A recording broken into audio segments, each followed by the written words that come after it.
বন্ধুরা, আজকে একটা সম্পূর্ণ একদম ভিন্ন স্বাদের আমরা খেলা নিয়ে এসেছি।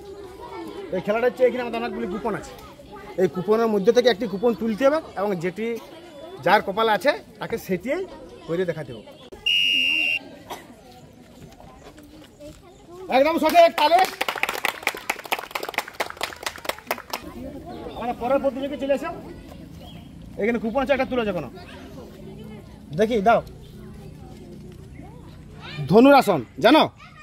ঠিক আছে, করে দেখাও।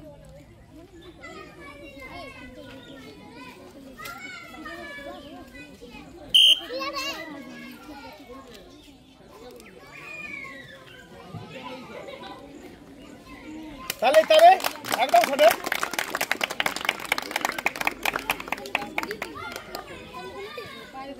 এই পরের প্রতিযোগী তুলে এসো। এখানে কুপন আছে, তুলে যখন একটা দাও। কি লেখা আছে দেখি?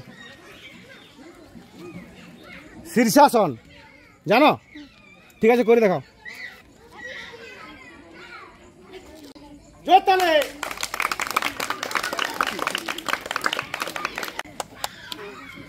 আমাদের শেষ প্রতিযোগী এবং কুপনও শেষ।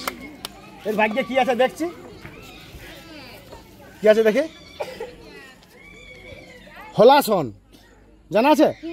ঠিক আছে, করো।